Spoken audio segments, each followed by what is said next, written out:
What's up, y'all? It's your boy Tony from Black Thought, and I want to give y'all a video talking about Ronald Greene, who he was, and why the police tried to cover up his murder and how they did it.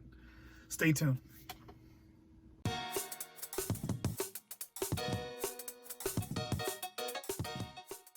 So first, let's talk about who Ronald Greene was, okay? He was a 49-year-old barber who had a wife, a family that was still alive. His mother was still alive. He also was was actually going into remission after battling with cancer for 2 years. This is the man that was taken from us. The police chased him while he was driving from where he lived down to Florida to meet with his wife. The police ended up chasing him through Louisiana, and what ended up happening was they say that he crashed into a tree, and that crash, that impact caused his death. What later came out is that they were completely wrong. In fact, the doctor at the ER that night that took in Ronald Greene said that it literally in his notes wrote, it does not add up, because there were a few taser barbs sticking out of his back, Ronald Greene's back. These men had Ronald Greene on the ground. They beat him to a bloody pulp.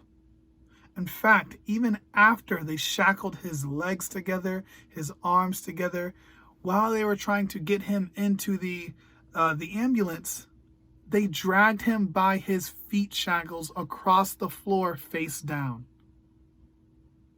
This is what they did to Ronald Greene. The entire time, they beat him, bloodied him up, tased him repeatedly. Ronald Greene was begging for his life. He said, "I'm your brother.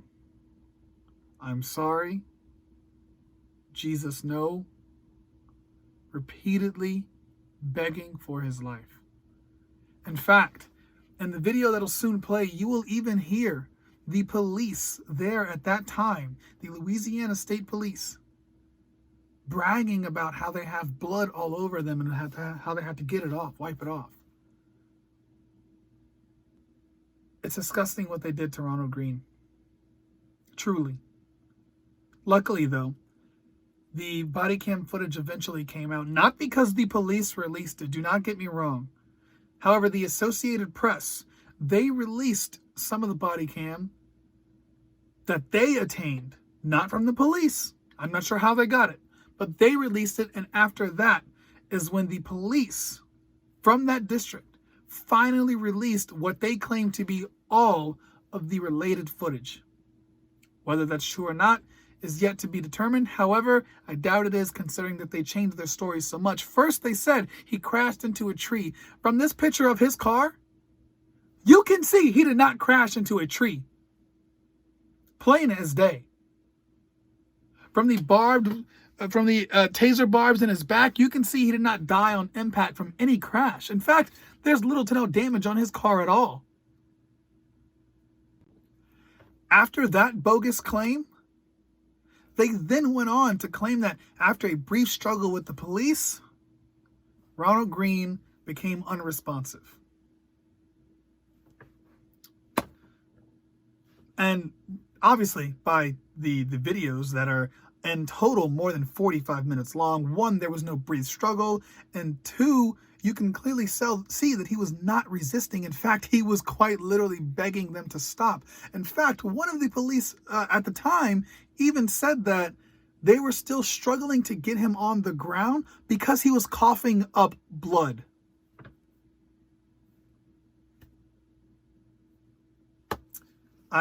Honestly, I don't even know what to say. It gets to that point where it's like how I don't understand. As a human, I don't understand how another human can do this kind of thing to another human. It just does not compute with me, I guess. But it does not stop there. The lies do not stop there. The coroner, the police coroner, the one that is paid by that police district, said that Ronald Greene died of cardiac arrest. In fact, in the coroner's report, he failed to even mention a struggle with the police. He did not mention that. All he said was Ronald Greene died from cardiac arrest.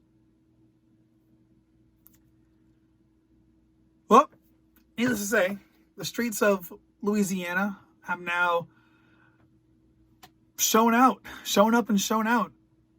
The streets all across America have shown up and shown out. Because just as we got justice for George Floyd, just as we will get it for Ahmaud Arbery, we're going to pursue it for Ronald Greene. And now I'll play some of the video here. I truly be cautious when you watch it. It is not for the faint of heart. It never is to hear someone beg for their life. But here we go. What's happening? You all right? Yes, sir. Just cleaning the blood up. Oh, yes. You okay? You okay? Yeah, I got blood all over. Oh, so those are the blood. We got to go. I don't know what that is. Last time this happened, dude.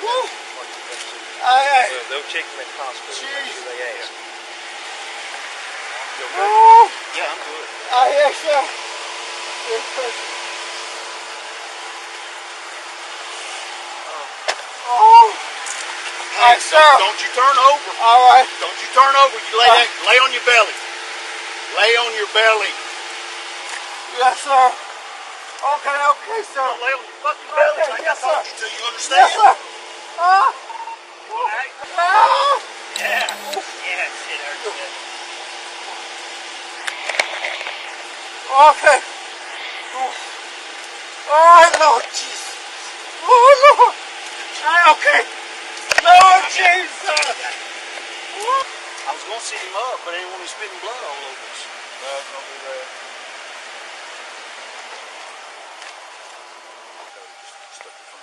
Not a problem. Everybody did good. Oh, yeah. But all three of the troopers were covered with blood, so. Yeah. I knew he wasn't going to make that intersection. I said, this could be over. After watching some of that footage, I'm sure you are a little bit jolted, a little bit shocked. This is why we need to stay in the streets. This is why we need to keep marching. This is why we must demand change. We cannot wait for it. This is the same fight that our parents have been fighting, our grandparents have been fighting, our grandparents' grandparents have been fighting. And we can't give it up now. Justice for Ahmaud Arbery, justice for Ronald Greene, justice for Breonna Taylor, justice for each and every black person taken at the hands of police. Thank you.